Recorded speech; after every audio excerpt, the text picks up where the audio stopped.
শেরেবাংলানগর সরকারি বালিকা উচ্চ বিদ্যালয় থেকে এসেছি। আমার প্রকল্পের নাম হচ্ছে বাতাস চালিত ইঞ্জিন।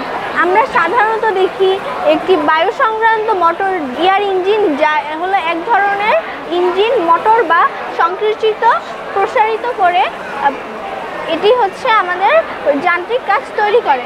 বায়ু সংক্রান্ত মোটর সাধারণত রৈখিক বা ঘূর্ণায়মান কাজে রূপান্তরিত হয়।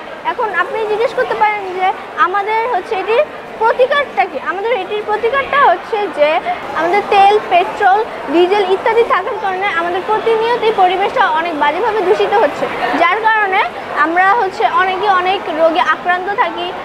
বাংলাদেশ কিন্তু পরিবেশ দূষণে একদম সর্বপ্রথমে আছে। এখন আমরা হচ্ছে এখানে ব্যবহার করেছি যে বাতাসটা কিভাবে আসছে।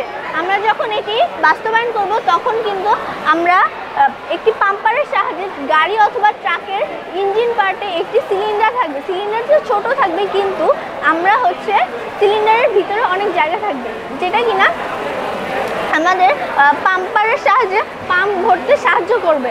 তো ওইখানে পাম্পারের যে সিলিন্ডারটা থাকবে, সেই সিলিন্ডারের সাথে একটি পাইপ অ্যাডজাস্ট করা থাকবে। সেই অ্যাডজাস্টেবল পাইপটি হচ্ছে পিস্টনের সাথে এখানে সংযোগ করা থাকবে। আর এটি হচ্ছে আমার হাতের যতটুকু প্রেশার এবং আমার সিলিন্ডারের বাতাসের যতটুকু প্রেশার নিতে পারবে, এটি ঠিক সেভাবেই ঘুরবে। এটি যখন আমরা বাস্তবায়ন করব তখন হচ্ছে আমরা ব্যাটারির মাধ্যমে এটি হচ্ছে আমরা স্টার্ট করতে পারবো।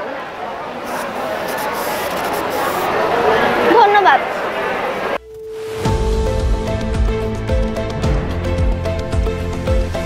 দেশের পাশে, বিশ্বের সাথে, মেট্রো টিভি।